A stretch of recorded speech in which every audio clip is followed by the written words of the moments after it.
예배하는 자가 영과 진리로 예배할지니라. 여자가 이르되 메시아 곧 그리스도라 하는 이가 오실 줄을 내가 아노니 그가 오시면 모든 것을 우리에게 알려 주시리라. 예수께서 이르시되 내게 말하는 내가 그라 하시니라. 이때에 제자들이 돌아와서 예수께서 여자와 말씀하시는 것을 이상히 여겼으나 무엇을 구하시나이까 어찌하여 그와 말씀하시나이까 묻는 자가 없더라. 여자가 물동이를 버려두고 동네로 들어가서 사람들에게 이르되 내가 행한 모든 일을 내게 말한 사람을 와서 보라. 이는 그리스도가 아니냐 하니 그들이 동네에서 나와 예수께로 오더라. 아멘. 오늘 합독한 23절 말씀에 보니까 하나님께서 우리 아버지께서 어떠한 자들을 찾으신다라고 그랬냐면은 자기에게 이렇게 예배하는 자들을 찾으시느니라. 아멘. 저와 여러분이 영과 진로로 예배할 때에 하나님께서 저와 여러분을 만나 주시고 아버지의 뜻을 이루실 것에 대한 약속의 말씀입니다. 그런데 이 귀한 생명의 복음이 어떠한 순간에 선포되어졌냐면은 우리가 너무나도 잘 알고 있는 사마리아 수가성에 살고 있었던,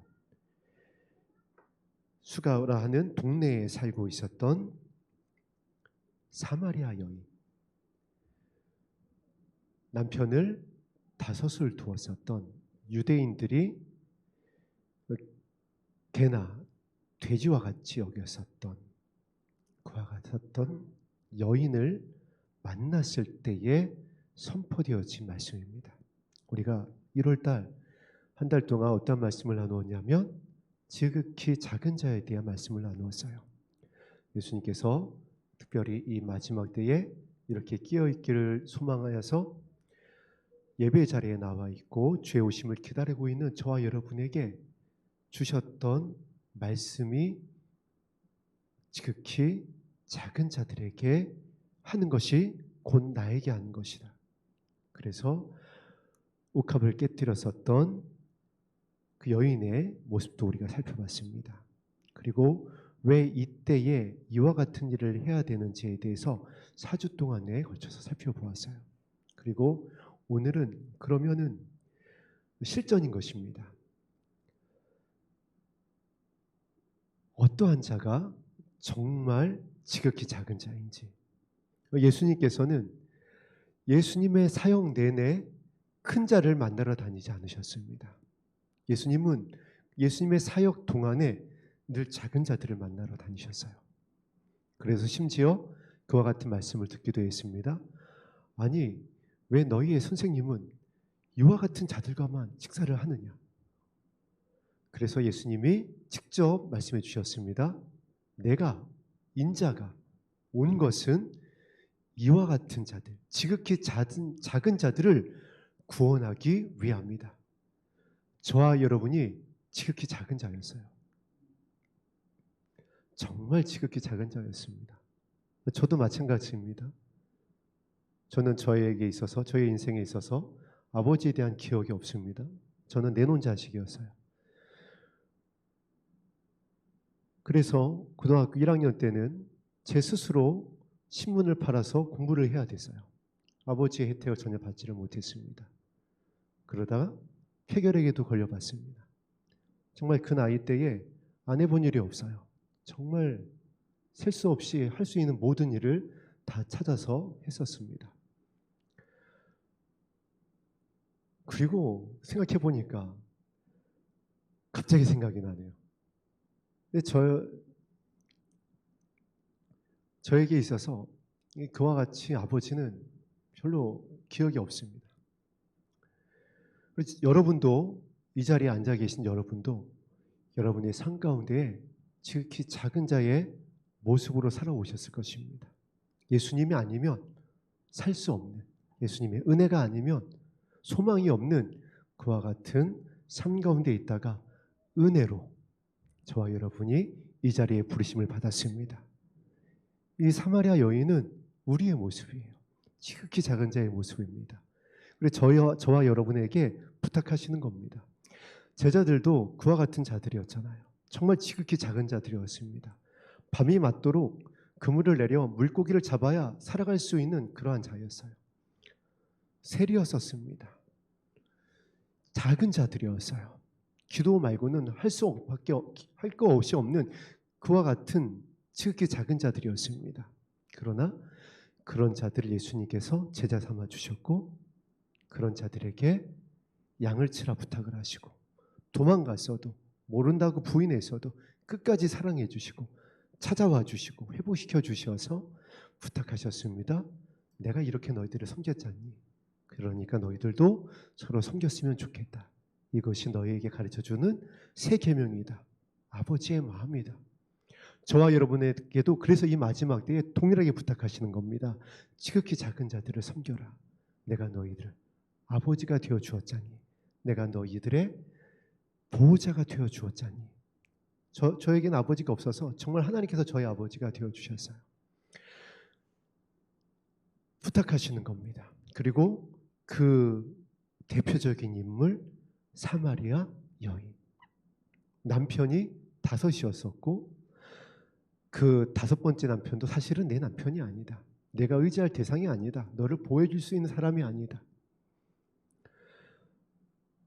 이방인과 같이 취급받는 개 돼지와 같이 취급받는 사마리아인으로서 또한 여자였어요.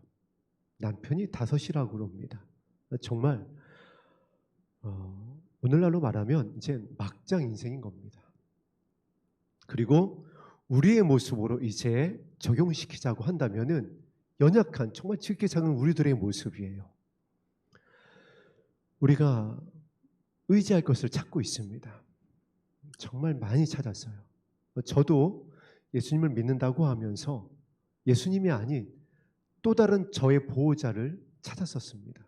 많이 의지했었어요. 찾아가기도 했었고 그러나 결국에는 실패고 후회였습니다.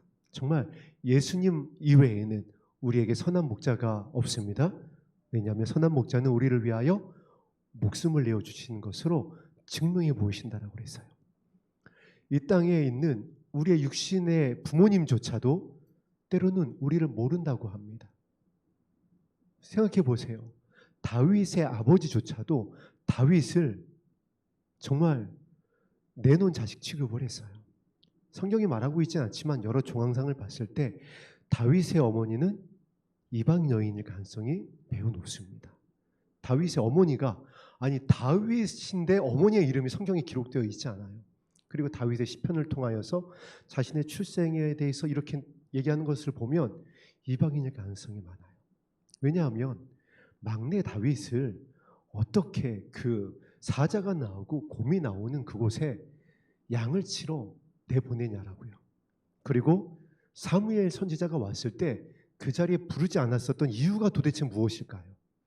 숨기고 싶었었던 출생의 비밀이 있는 것입니다. 그 시대 때에 그 출생의 비밀이라면 다른 게 것이 아니에요. 이방 여인의 아들의 가능성이 매우 높습니다. 어머니의 이름조차 나와 있지 않아요. 다윗도 그와 같았었습니다. 저와 여러분들이 정말 연약한 가운데에 부르심을 받았어요. 그러나 하나님께서 말씀하십니다. 그 다윗을 통하여 나의 뜻을 이루겠노라. 저와 여러분이 지극히 작은 자였지만 은혜로 와서 그 예수님의 부탁의 말씀대로 지극히 작은 자를 섬기기로 결단했을 때에 예수님의 부탁의 말씀대로 그들을 다윗과 같이 품기 시작했을 때에 다윗이 자신에게 왔었던 그 억울한 자들, 자신에게 왔었던 그 버림받았던 자들, 그 지극히 작은 자들을 품고 돌보았을 때에 다윗의 왕국의 기초가 될 수 있었던 것과 같이 저와 여러분들에게 오는 자들, 붙이신 자들, 우리 가정에 있습니다. 우리 공동체 안에 있습니다. 나의 자녀일 수 있고 나의 남편일 수 있습니다. 그리고요, 저일 수도 있습니다. 사역자라고 해서 높은 자가 아닙니다. 사역자라고 해서 든든한 반석 위에 서 있는 자가 아니에요. 똑같습니다. 다만 말씀을 맡았을 뿐이에요. 물론 이제 말씀을 맡아야 되는 위치에 서다 보니까 어떤 특별한 과정을 지나게 하는 건 맞지만은 그렇다고 해서 넘어지지 않는 반석 위에 선 자가 아닙니다. 한 목사님과 저를 위해서 여러분께서 끊임없이 중보해 주시기를 주의 이름으로 부탁드립니다. 이와 같이 지극히 작은 자들을 위해서 우리가 섬기고자 했을 때에 어떠한 일이 일어나는지에 대해서 오늘 본문 말씀 가운데에 기록되어 있는 것입니다. 실전편입니다. 지극히 작은 자를 섬겼을 때, 그 말씀에 순종했을 때에 하나님께서 어떤 은혜를 주시고 이제 어떠한 결과를 얻게 되어지는지, 이 4장 1절에서 42절까지의 말씀이 오롯이 이 사마리아 여인에게 집중되어 있습니다. 성경에서 이 사복음서에서 어떠한 한 사건을 이렇게 길게 설명한 장면이 없어요. 그만큼 중요하다는 것입니다. 지극히 작은 자를 향한 예수님의 마음, 그리고 이 사건 안에 구원의 역사, 그리고 나아가서 예수 그리스도의 신부의 예복을 준비하는 것, 십자가로 엮는 신부의 예복이 무엇인지에 대해서도 이 본문 안에, 이 말씀 안에, 이 사건 안에 담겨져 있어요. 본문이 사실 1절부터 42절까지 다 읽어야 되는데 본문이 길어서 23절부터 30절까지만 합독을 했습니다. 그리고 그 중에 중요한 내용, 오늘 우리가 말씀을 읽고 내릴 결론이 바로 23절에 하나님께서, 아버지께서는 이와 같이 예배하는 자들을 찾으시느니라. 즉 사마리아 여인, 이 수가성, 이 우물가에서 만났던 이 여인의 마음의 중심으로 나에게 나오는 자를 아버지께서 만나주신다. 이와 같은 마음으로 나온 지극히 작은 자들을 아버지께서 찾으신다. 이와 같은 마음으로 나온 자들에게 어떠한 일이 일어나느냐, 영혼들을 맡기시고 많은 사람들을 더 하나님께로 돌아오게 할 것이다. 많은 사람을 돌아오게 하는 자가 유명한 자, 큰 자, 대제사장이 아니라 사마리아 수가성에서, 이 수가성 우물가에서 만나 주었던 사마리아 여인이라는 것이에요. 이 여인을 통하여 예배가 무엇인지, 하나님께서 받으시는 예배가 무엇인지, 그리고 하나님께로 돌아오게 하는 역사가 어떻게 일어난지를 이 여인을 통해서 알려주셨다는 것이에요. 저와 여러분이 그와 같은 마음으로 새롭게 되어지기를 소망하면서 함께 4장 말씀을 1절부터 42절까지 담겨져 있는 이 생명의 말씀을 살펴보겠습니다. 먼저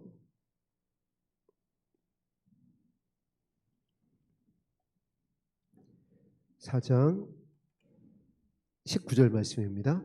4장 19절 말씀 합독하겠습니다. 시작. 여자가 이르되 주여 내가 보니 선지자로 서이다. 예수님께서 이 여인에 대해서 낱낱이 다 알고 있는 겁니다. 처음 만났는데 뭐 정말 생년월일, 뭐 통장의 잔고, 계좌번호, 뭐 출생의 비밀 다 알고 있는 거예요. 너에게 남편 5이 있었다. 그런데 지금 있는 남편도 너희 남편이 아니다. 이 여인이 진짜 뇌 진진이 일어난 겁니다. 막 진도 9 이상의 지진이 일어난 거예요. 이것을 아는 것을 보니까 당신은 선지자입니다. 선지자만이 알 수 있는, 하나님의 사람이 아니면 알 수 없는 이 비밀을 알고 있는 거 보니까 당신은 선지자입니다. 자, 그런데 처음에는 예수님을 선지자인 것 같습니다. 그래서요. 나중에는 무엇이라고 그러냐면은 당신은 그리스도이십니다. 선지자인 줄 알았는데 예수님과 말씀을 나눈 다음에 그 진리의 말씀이 비추심을 받은 다음에는 그리스도이십니다. 당신은 그리스도이십니다. 자, 이게 어떤 변화냐면은 우리가 그동안 예수님을 어떠한 예수님으로서 따르고 섬기고 우리 곁에 두기를 원했냐면은 어떤 문제를 해결해 주시기를 원하는 분으로 우리가 좀 더 크게 우리 삶 가운데에 있기를 원했었습니다. 문제를 해결해 주시는 그와 같은 하나님, 질병을 치료해 주시고 은사를 주시고 우리 교회를 건축하게 하여 주시고 나의 자녀를 잘되게 해주시고 그래서 만사 형통하게 하여 주시는 그와 같은 예수님.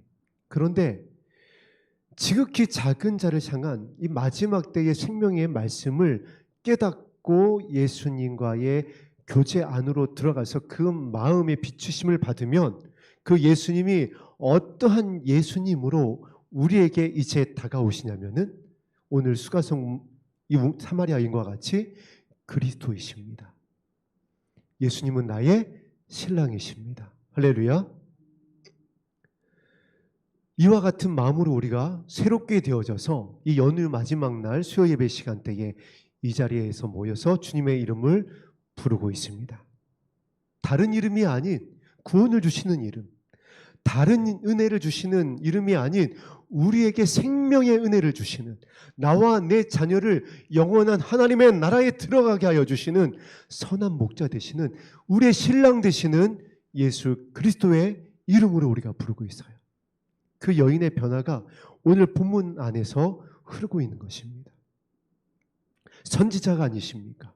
그랬다가 그리스도이십니다. 그리고 그리스도 예수라고 고백하였을 때에 이제 선포하고 전하기 시작하는 것입니다. 이 본문에 어떠한 상황을 우리가 잘 알고 있어요. 뜨거운 태양빛이 장렬하는 이 시간에, 이 우물가에 아무도 없는 이 시간에 나올 수밖에 없었던 이 여인의 수치를 우리가 알고 있습니다. 그랬었던 이 여인이 이제 그 우물을 기르기 위해서 가지고 왔었던 물동이를 내팽겨치고 동네에 들어가서 담대하게 전합니다. 그리스도다, 메시아가 왔다.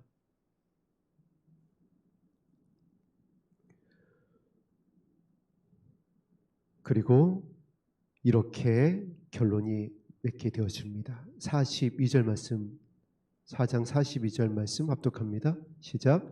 그 여자에게 말하되 이제 우리가 믿는 것은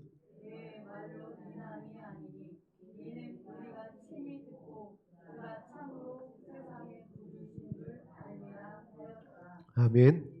우리 공동체로 인하여 믿음의 장자된 사랑하는 성도님들의 그 중보로 인하여서 그 선포로 그 삶으로 이와 같은 역사가 이루어지기를 주의 이름으로 축복합니다. 우리에게 말하기를 이제 우리의 친족이, 우리의 이웃이, 우리가 중보하는 그와 같은 교회들이 이제 우리를 향하여 말하되 우리가 믿는 것은 내 말로 인함이 아니니 이는 우리가 친히 듣고 그가 참으로 세상의 구주이신 줄 알미라.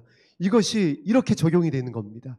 정말 너희들이 전한 바대로 지금이 마지막 때이며 신랑 되신 예수님이 이제 공중에 호령과 천사장의 나팔 소리로 임할 그때가 지금이며 그 영광 앞에 서기 위해서는 지극히 작은 자에게 하는 것, 이것 밖에는 없다는 것을 우리가 이제 깨달았노라. 할렐루야. 이것을, 이 빛을 전하기 위하여서 우리가 오늘 이와 같이 이 말씀을 나누고 있습니다. 나와 내 자녀를 위하여 울라. 예수님께서 정말 마지막에 부탁하신 말씀이에요. 십자가를 지신 그 길에서 채찍에 맞으시면서 너와 네 자녀를 위하여 울라. 왜냐하면 이제 이 예루살렘 성이 어떻게 되어질지, 이 민족이 어떻게 되어질지를 알고 계셨기 때문에 그래요. 기도한 것 이외에는 방법이 없다. 너와 네 자녀를 위하여 울며 기도한 것 이외에는 이제 우리가 이 땅이 어떻게 될지, 이 땅이 교회가 어떻게 될지, 이제 주님의 영광이 호령과 천사장의 나팔 소리가 울려 퍼진 다음에 영광 가운데 참여하지 못한 이 땅이 어떻게 되어지는지 우리가 알고 있습니다. 이때 우리가 해야 될 것이 무엇이에요? 나와 내 자녀를 위하여 우는 것입니다. 이 사마리아 수가성 여인의 마음으로 우는 것이에요. 자, 이 여인이 예수님을 선지자로서이다라고 고백한 다음에 질문하는 내용이 나옵니다. 고백하는 내용이 나와요. 어떤 내용이냐면 20절입니다. 20절, 21절 합독합니다. 시작. 우리 조상들은 이 산에서 예배하였는데 당신들의 말은 예배할 곳이 예루살렘에 있다 하더이다. 예수께서 이르시되 여자여 이 말을 믿으라. 이 산에서도 말고 예루살렘에서도 말고 너희가 아버지께 예배할 때가 이르리라. 아멘. 이 상처받은 여인이 아니 당신은 유대인으로서 어떻게 이방인인 나에게 우물을 달라 하십니까? 당신의 민족은 우리를 개와 돼지 취급하지 않습니까? 이 아수르의 이 혼혈과 이 종교적인 혼합으로 인하여서 우리를 개, 돼지 취급하는 당신이 어떻게 나에게 우물을 갖다가 길어서 마시우라 하십니까? 당신은 선지자입니다. 그랬었던 이 수칙 가운데 있었던 남편이 5을 두었었고 예수님으로부터 그 남편도 내 남편이 아니다라고 했었던 이 여인이 진리의 비추심을 받고 바로 주님 앞에 엎드려 구하는 내용이 무엇이냐면 예배입니다. 무엇이 진짜 예배입니까? 어떤 예배를 받으시는 것입니까? 어떤 예배를 아버지께서 기뻐하십니까? 그리고 예수님께서 그 질문에 대해서 이와 같이 말씀하십니다. 22절 합독합니다. 시작. 너희는 알지 못하는 것을 예배하고 우리는 아는 것을 예배하노니 이는 구원이 유대인에게서 남이라. 아멘. 우리가 그동안 정말 우리의 삶 가운데에서 얼마나 많은 예배를 드려왔는지 만약 모태신앙이라고 한다면 다 정말 헤아릴 수도 없을 것입니다. 새벽 예배, 수요 예배, 금요 예배, 주일 예배, 저녁 예배, 그리고 특별히 주일 예배를 빠진다는 것은 거의 생명을 걷는 것과 같은 그런 마음으로 우리가 예배를 드려왔어요. 그런데 예수님께서 말씀하시는 예배에 중요한 포인트가 있습니다. 그 예배의 모습이 마태복음 5장 23절, 24절에 기록되어 있습니다. 마태복음 5장 23절, 24절입니다.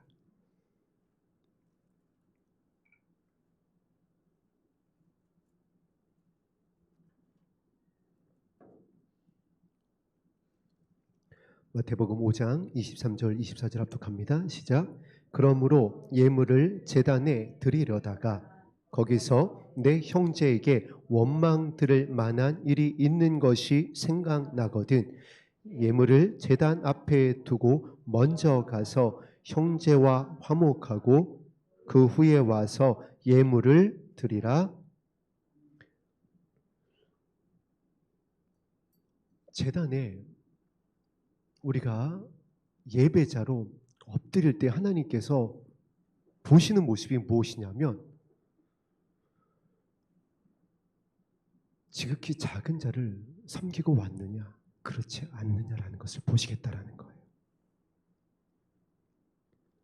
연약한 자의 이웃이 되어 주었느냐 그냥 지나쳐 오지 않았느냐 레위인처럼 제사장처럼 상처받은 자를 보고도 그냥 지나쳐서 혹시 이 자리에 오지 않았느냐?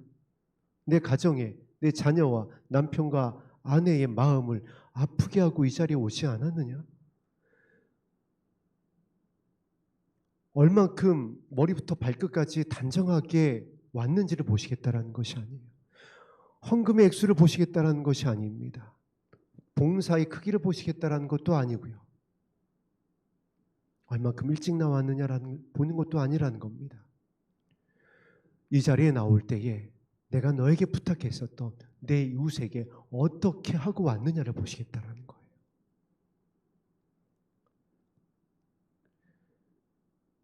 그래서 오늘 예수님께서 이렇게 23절에 다시 본문으로 돌아가서 4장 23절에 이렇게 가르쳐 주시는 것입니다. 아버지께서는 이와 같이 예배하는 자들을 찾으시는데 그 예배의 자의 중심에 무엇이 있어야 되면 영과 진리여야 한다. 영과 진리로 드리는 예배자, 그 영과 진리로 드리는 예배자는 화목하는 자라는 것이에요. 마태복음 5장 23절에 나와 있는 23장 24절에 나와 있는 이 화목하다라는 이 단어는요, 놀랍게도 신약 성경 전체에서 단 한 번밖에 쓰이질 않았습니다. 디알레소라고 하는 헬라어 원어를 사용했는데 철저하게 변화시키다라는 뜻이 있어요. 정말 우리의 마음의 중심이 예수 그리스도의 마음으로 철저하게 변화되어졌느냐, 그 말씀 앞에 순종되어졌느냐, 온유하고 겸손한 그 마음으로 물들기를 작정하고 정말 나왔느냐. 우리가 아직 과정 가운데 있기 때문에 완전한 이 영과 진리로 드리는 예배자의 모습 가운데 아직 서 있지 못할 수 있습니다. 그러나 우리의 마음의 중심이 정말 결단하고 이와 같이 되기를 원합니다라고 하는 이 간절함을 가지고 나와왔느냐, 아니면 다른 두 가지 마음, 그것을 가지고 나와왔느냐. 아버지께서 영과 진리로 예배하는 자를 찾으시고 그와 같은 자들에게 아버지가 되어주시겠고, 그와 같은 자들을 찾아서 만나시겠다라는 것은 다윗과 같이 그 다윗을 찾아서 만났을 때 그 다음에 하시는 것은 구원이며 그 다윗을 통한 아버지의 뜻이었어요. 저와 여러분들이 이 영과 진리로 예배하는 자, 화목해하는 자, 화평케 하는 자, 결단한 자가 되어서 아버지의 긍휼을 구하며 이 자리에 나와 예배하고 찬송하고 기도하는 그 마음의 중심을 아버지께서 보시고 받으시고 들으신다고 한다면, 이제 그 다음에 하시는 일은 나와 내 자녀를 위하여 아버지의 뜻을 이룰 수 있게 하는 주의 성령을 부으신다는 것이에요. 그리고 말할 수 없는 탄식으로 기도하게 하시고 우리의 삶을, 우리의 발걸음을 변화시킨다는 것이에요. 제가 4살 때부터 교회에 나갔습니다. 그럼 이제 45년을 교회를 다녔어요. 46년을 교회를 다녔습니다. 그런데 정말 저의 마음이 변화해 되기 시작한 것, 저의 마음이 새로워지기 시작한 것, 예수님의 마음으로 물들기를 소망했었던 때는 지난주에 고백했었던 것대로 얼마 안 됐어요. 그냥 능력받아서, 어떤 말씀의 기름 부음을 받아서, 은사를 받아서, 새 방언을 말해서, 통변을 해서 이런 것에 더 관심이 많았었습니다.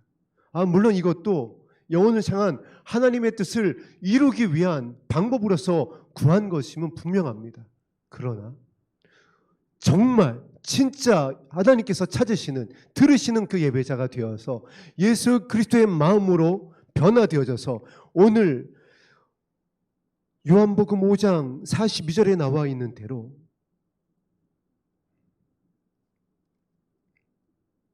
요한복음 4장 42절에 나와 있는 대로 우리가 믿는 것은 내 말로 인함이 아니니 이는 우리가 친히 듣고 그가 참으로 세상의 구주인 줄 알미라 하였느니다라는 이 영광스러운 고백이 날마다 믿는 자가 더 늘어나게 되어지는 이 구원의 방주 가운데 하나님께서 살리시고자 하는 자를 더 붙이시게 되어지는, 즉 방주가 예비되어지면 우리가 찾아다녀서 그들이 주님께로 돌아오는 것이 아니라 방주가 예비되면 하나님께서 살리실 자들을 그 방주 안에 보내시겠다라고 그랬어요.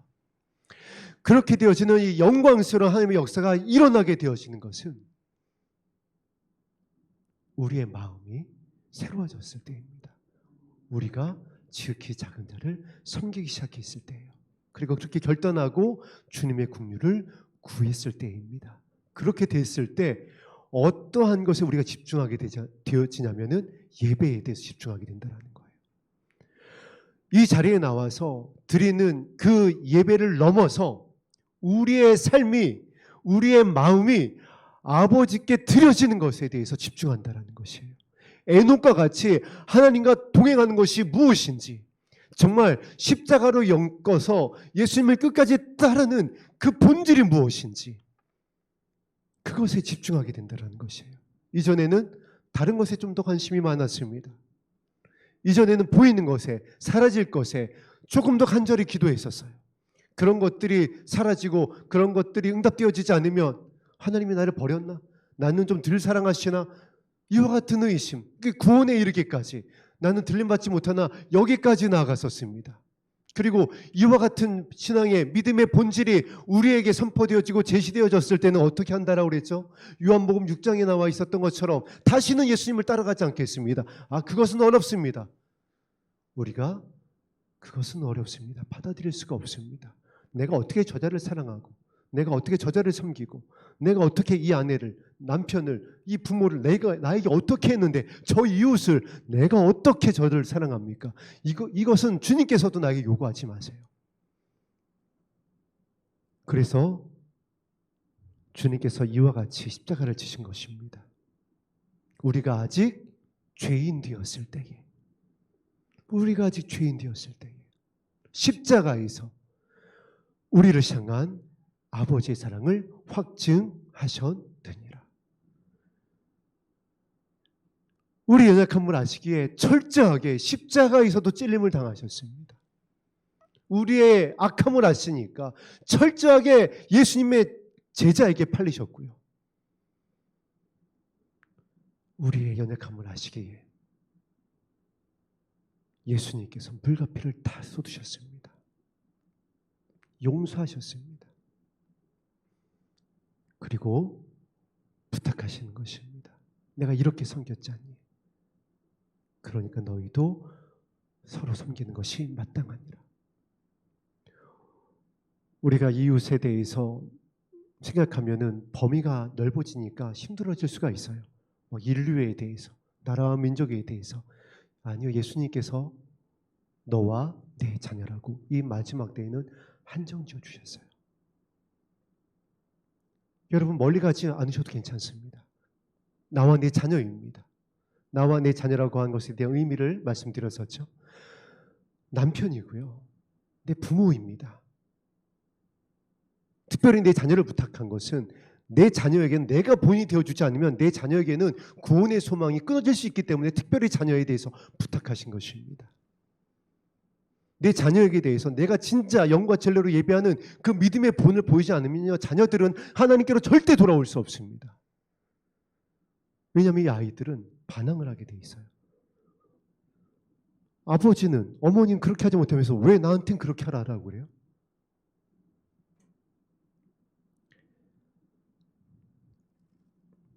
영과 진리로 드리는 예배가 어떠한 예배이냐면은 성경에서 이와 같이 영과 진리에 대해서 전하고 있습니다.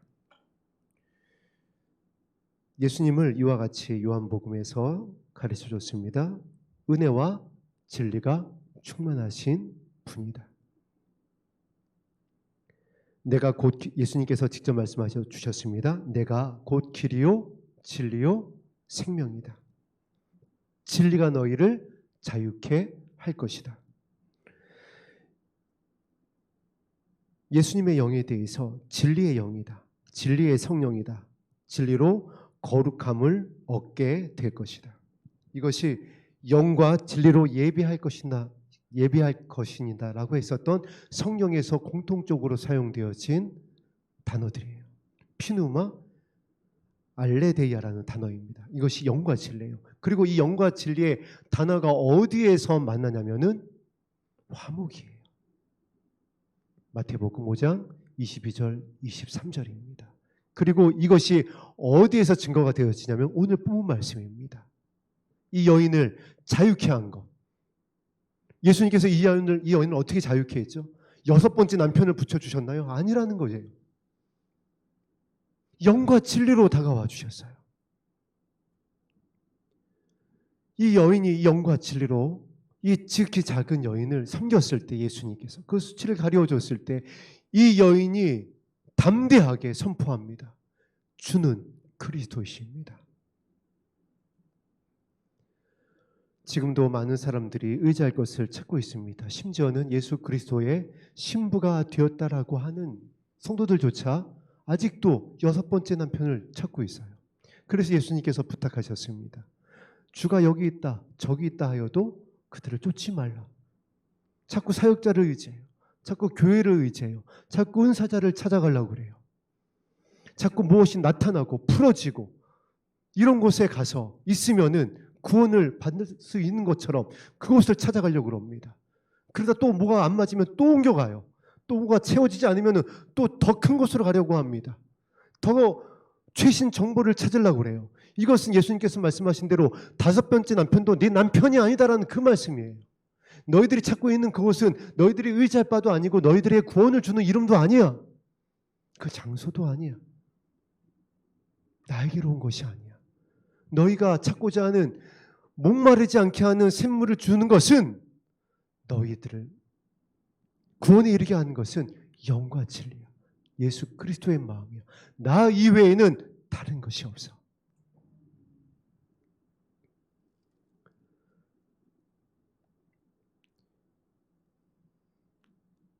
(4장 27절) 말씀을 합독하겠습니다. 시작. 이때에 제자들이 와서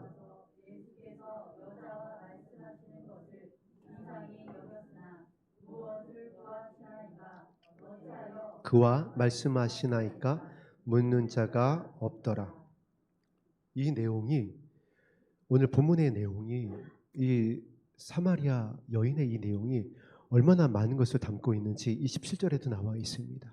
저와 여러분이 주의 오심에 대해서 예수 그리스도의 마음에 대해서 이 아버지의 마음 성령에 대해서 이와 같은 말씀들을 나누게 되어지면은 똑같은 현상이 이 마지막 때에 일어납니다. 너희 도대체 무슨 얘기하는 거야? 그런 말 하지 마. 이상한 눈으로 쳐다보고요. 어디 이단에 빠진 거 아니야? 잘못된 거 아니야?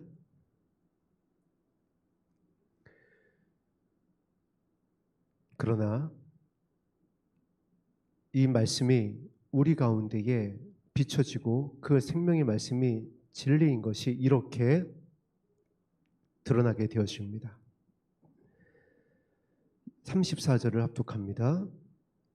시작. 예수께서 이르시되 나의 양식은 나를 보내신 이의 뜻을 행하며 그의 일을 온전히 이루는 이것이니라. 아멘. 우리의 양식은, 우리의 힘은, 우리의 능력은 어디에서 오냐면은 예수 그리스도의 마음에서 말미암는 줄로 믿습니다. 예수 그리스도의 마음이 왜 우리의 능력이 되냐면 예수 그리스도의 마음이 사랑이기 때문에 그래요. 아버지의 사랑이기 때문에 그래요. 그리고 그 사랑이 고린도전서 13장에 보니까 바라고 견디고 이기게 하느니라. 할렐루야.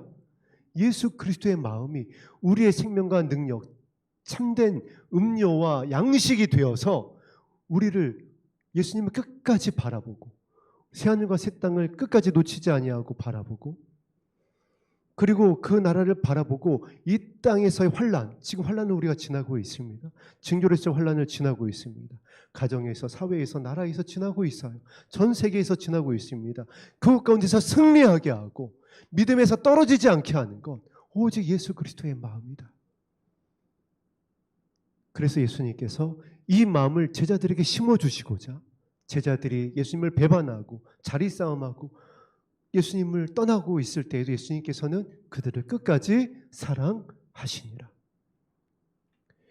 나의 양식은 나를 보내신 이의 뜻을 행하며 이 예수 그리스도의 마음, 온유하고 겸손한 예수 그리스도의 마음을 구하며 십자가로 우리의 신부의 예복을 엮어가기를 결단하고 오늘도 말씀에 의지하여 기도하는 것입니다.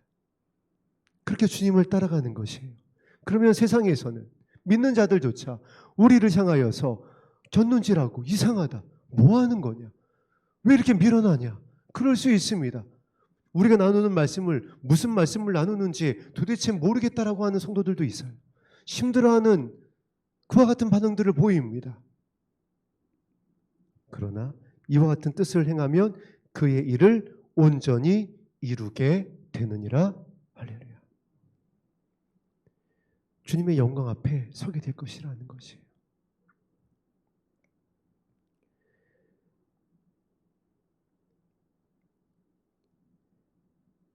(4장 29절) 말씀 합독합니다. 시작. 내가 행한 모든 일을 내게 말한 사람을 와서 보라. 이는 그리스도가 아니냐 하니 30절까지 그들이 동네에서 나와 예수께로 오더라. 아멘. 사마리아 성에인 사람들은 사실 이 유대인에 대해서 원한이 있었어요. 자신들 이방인 취급하고 상종을 하지 않고 그들이 그 누구보다 그래서 메시아를 기다렸습니다. 그런데 그가 왔다. 예수 그리스도가 왔다. 이 사마리아 여인의 모습은 그래서 저와 여러분의 모습이라는 겁니다. 우리가 어떻게 보면은 지금도 이와 같은 그러한 어떤 시선 가운데 있을 수 있습니다. 여러분이 앞으로 더욱더 그렇게 될 수 있어요. 세상으로부터는 이제 그렇다 해도 함께 믿음의 길을 걸어간다라고 하는 그와 같은 성도들에게, 사역자들에게 그렇게 이상한 취급을 받을 수 있습니다. 그러나 우리가 담대히 이 예수 그리스도의 마음을 품게 되었으면은 이제 논쟁으로 어떠한 다른 방법이 아닌 우리의 삶으로, 향기로, 빛으로 드러난다라는 것이에요. 담대함으로 선포되어진다라는 것입니다. 그리고 그와 같이 연약한 가운데 있는 자들을 주님께로 돌아올 수 있게 한다. 그래서 39절 합독합니다. 시작. 여자의 말이 내가 행한 모든 것을 그가 내게 말하여 증언함으로 그 동네 중에 많은 사마리아인이 예수를 믿는지라. 우리가 변화되어지는 겁니다. 우리의 삶이, 우리의 마음이, 우리의 낯빛이, 우리의 눈빛이, 우리의 향기가 변화되어지는 것이에요. 억지로 하는 것이 아니라, 율법으로 하는 것이 아니라, 그래서 은혜라는 것이에요. 그래서 사랑이 죽음보다 강하고 사랑이 모든 허다한 죄를 덮는다라고 말씀하고 있는 것입니다. 놀랍지 않나요? 성경에서 말씀하신 예수님의 많은 이적들이 죽는 자를 살리는 것이 예수님께서 보이셨던 표적과 기사와 이적이 이와 같은 것을 드러내는 것이 아니라 사랑이, 예수 그리스도의 마음이 이것을 온전히 이룬다라고. 그리고 사마리아 여인의 이 모습을 통하여 예수님께서 지극히 작은 자에게 행하였던 이 1절부터 42절까지의 이 정말 많은 내용을 담아서 예수님께서 가르쳐주고 싶으신 것이에요. 저와 여러분에게, 사마리아 여인과 같았던 우리에게, 수치 가운데 있고 환난 가운데 지나고 있고 내세울 것이 없고 연약한 우리에게 부탁하시고 가르치시고 일으키시고 이 말씀을 다시 한번 우리에게 새기시는 것입니다. 너희가 예배자가 되어서 이 자리에 나온 것을 하나님께서 기뻐하신다. 그러면 영과 진리로 예배하는 자가 되어야 한다. 영과 진리로 예배하는 여인의 마음을 너희들이 알고 있느냐? 그리고 영과 진리로 예배하는 것을 발견한 이 여인의 고백을, 이 변화를 너희들이 살펴보아라. 그리고 그렇게 됐을 때 어떠한 결론이 너희 가정 가운데, 삶 가운데에, 너희들의 공동체 가운데 일어나게 되어질지 이 말씀을 기억해라.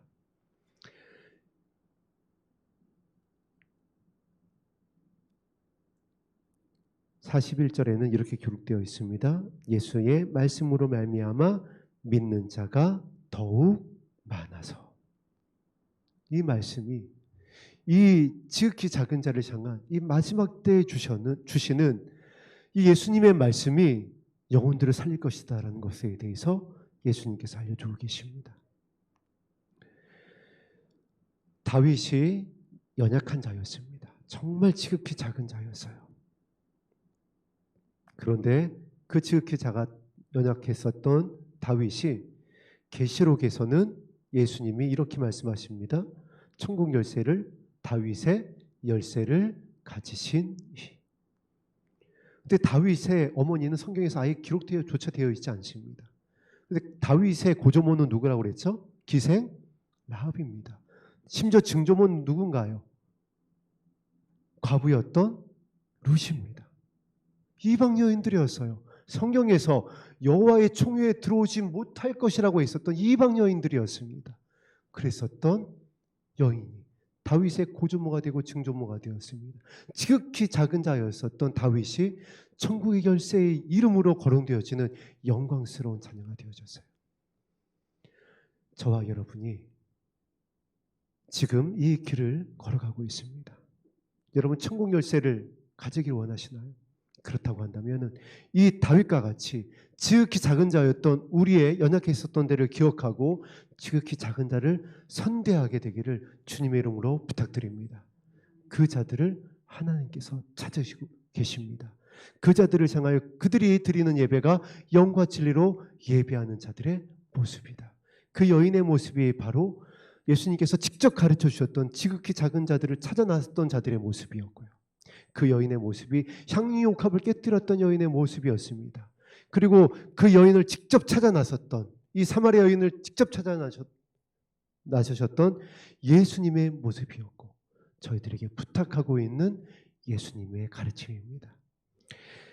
이 말씀을 기억하여 여러분 오늘 기도하시고 제자들과 같이 무슨 말씀하시는 거야 이런 것이 아니라 여인의 마음으로 깨닫고 예수님을 향하여 그리스도이십니다. 우리의 신랑이십니다.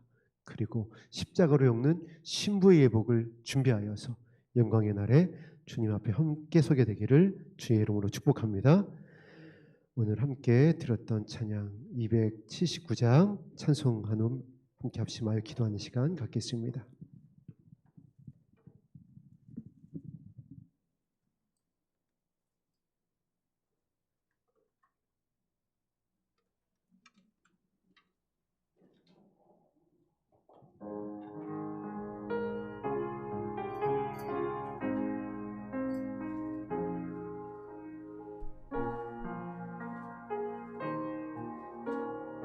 이내하신 구세주여 이내하신 구세주여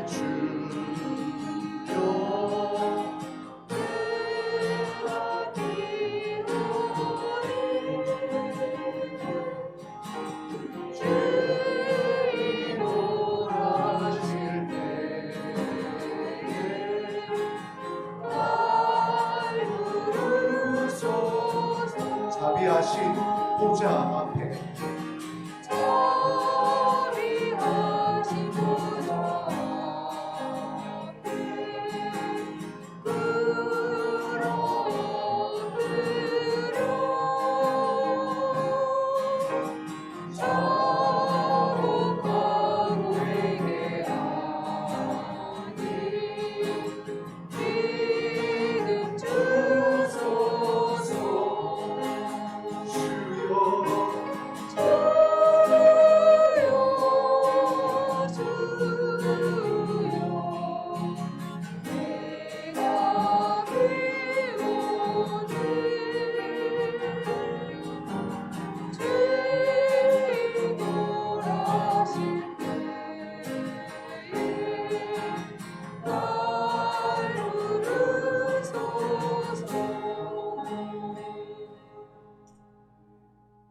주님의 이름을 부르면 구원을 전했습니다.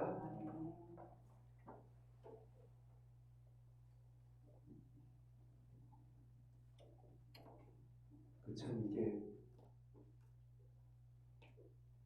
무슨 그 운명의 장난이라고 하나요? 제가 지난주에 같이 서울에 가서 어떻게 보면은 이제 저를 떠나서 지금 자신의 삶을 살고 있는 둘째 아들 송찬이를 만나고 왔습니다. 아르바이트 열심히 하고 있다고 하는 곳에 갔었어요.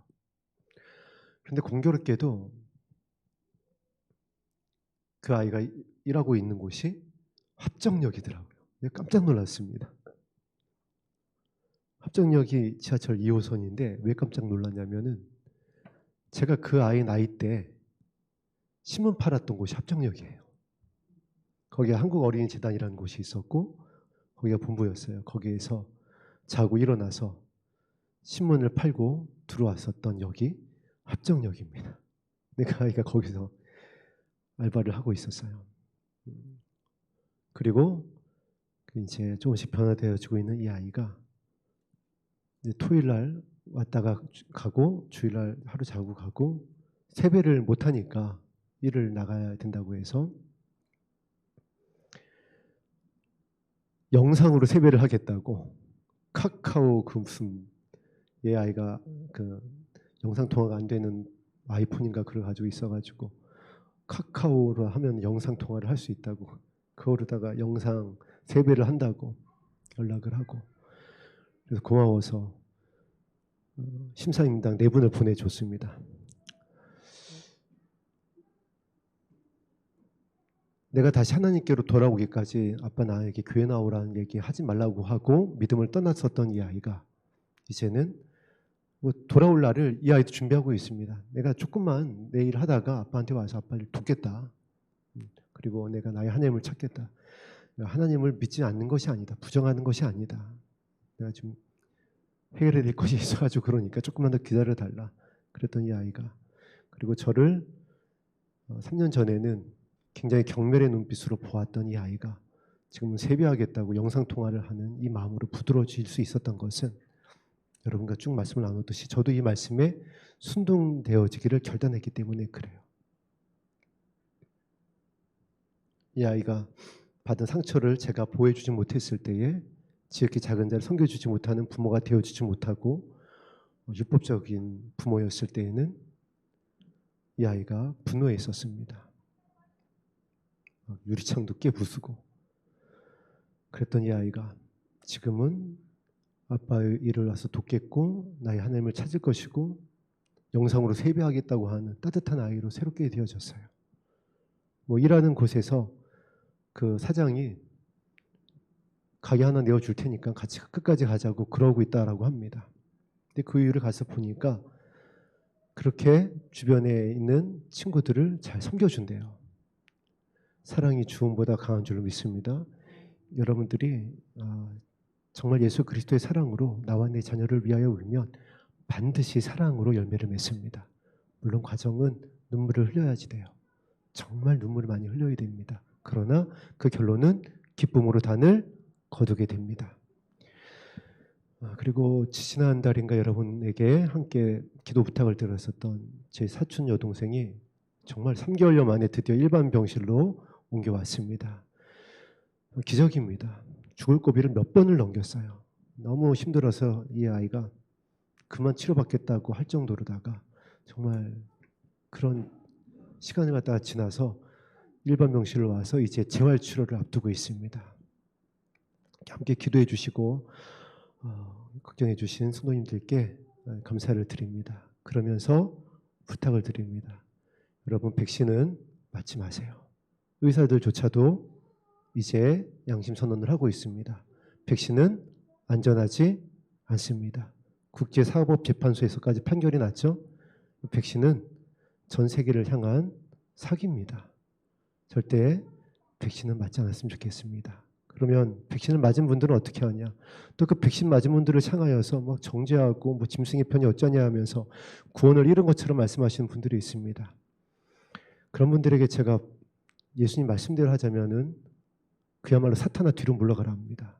그분들 넘어지게 하지 마세요. 짐승의 표가 아닙니다. 물론 짐승의 표로 가는 과정에 있어서 이것이 어떤 데이터베이스를 구축하는 그런 과정 가운데 있는 것은 있지만 그것을 짐승의 표라고 단정해서 그것을 받은 사람들이 구원을 잃은 것처럼 말씀하시는 여러분 정말 사탄아 뒤로 물러가랍니다. 그렇게 하지 마세요. 더 이상 부스터샷이라든가 4차 백신에까지는 맞지 않기를 여러분이 권면하시고 그럼 그분들 향해서 어떻게 하느냐? 오늘 나눴던 본문 말씀 그리고 지난 1월 때 나눴던 그 말씀 그리고 우리 교회를 향해서 주셨었던 말씀을 여러분 한번 보세요. 12월 달 수요 예배 때 성령을 통하여서 어떻게 말씀을 나누었는지 그 말씀을 가지고 우리 이웃에게 다가가서 그들을 섬기면 어떻게 되어지느냐? 그들이 돌아오게 되어집니다. 그들이 살게 되어지고 연약한 자들이 남편을 의지하는 자들이 하나님께로 돌아오게 되어집니다. 이와 같은 은혜를 소망하면서 오늘 10시까지 간절히 기도하는 시간 갖겠습니다.